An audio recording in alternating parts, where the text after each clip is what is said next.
Monkey is not a wise kung fu monkey. Monkey is nervous. His brain turns small things into big disasters. Monkey's brain does not say, this is tricky. Let's see what happens. Monkey's brain says, this is the beginning of the end.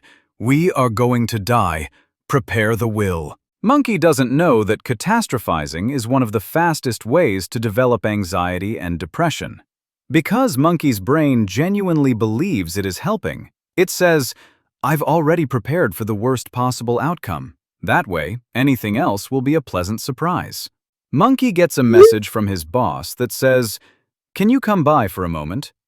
Another person would think, okay, let's see what he wants. Monkey thinks, I'm fired. I'll be living under a bridge.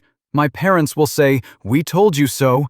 I'll be eating cold beans from a can with a spoon I found on the street. That is catastrophizing.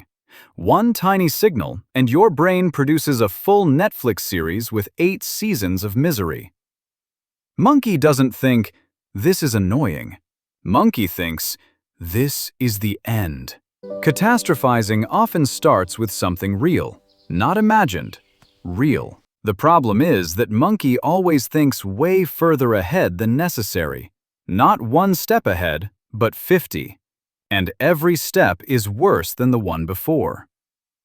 Catastrophizing is how Monkey deals with failure, uncertainty, and risk. When this becomes a habit, not once, but over and over again, Monkey ends up stuck in a pattern of anxiety or depression.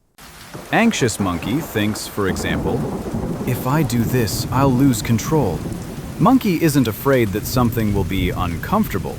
Monkey is afraid it will turn into a full-blown disaster. Depressed Monkey doesn't think he feels bad right now. He thinks the feeling will never go away, that it's permanent, that it's who he is. Monkey with social anxiety doesn't think, that was awkward. He thinks, everyone saw this. My life is over. And now comes the ironic part. Monkey thinks, if I expect the worst, it can't surprise me.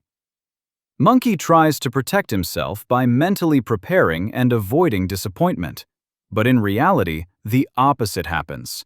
By expecting the worst, Monkey invites it in.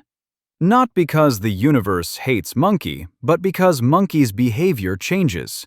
He enters conversations wearing armor. He withdraws.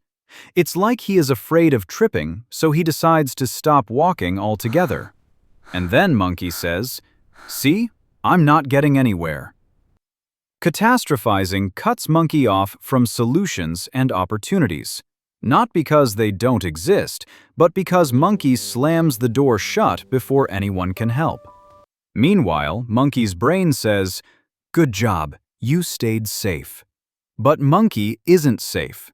Monkey is frozen. This is why catastrophizing invites depression. If Monkey's future is always dark, hopeless, and threatening in his mind, his brain says, why bother releasing energy?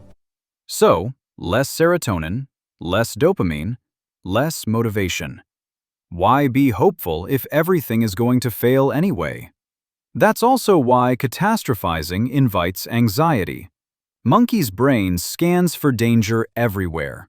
He becomes tense, avoidant, hyper-alert. And then something even sneakier happens. Catastrophizing gives Monkey an excuse to stop trying. Why put in effort if he's going to fail anyway? Why be vulnerable if it's only going to go wrong? That feels comfortable in the short term. But in the long term, it literally eats the joy out of Monkey's life. No risk means Monkey doesn't get rejected, but it also means no success, no connection, and no growth. It's important for Monkey to recognize these patterns. When his brain says, see, I'm broken, Monkey has to say, stop. That's not true. My brain is just doing something that once made sense but no longer works. Monkey can learn to adjust. Why does Monkey keep catastrophizing? Because it's a way to avoid feelings. If Monkey tears himself down first, he doesn't have to feel disappointment. If he rejects himself first, no one else can do it. But avoiding feelings doesn't work. They always come back, just disguised as anxiety or depression. Monkey has also learned that fear equals motivation, that he has to scare himself into action. If I don't make myself afraid, I won't move. That sometimes works, for a moment, but over time it leaves Monkey exhausted, anxious, and less functional. It's like waking up every day to a fire alarm. So what does work? First, sleep. A tired monkey brain sees danger everywhere. A rested monkey brain can put things into perspective. Second, Monkey has to accept uncertainty. Courage is not the absence of fear. Courage is saying, "This is uncomfortable, but I can handle it." Monkey has to train himself to allow discomfort. Do small, scary things. Feel emotions without running away.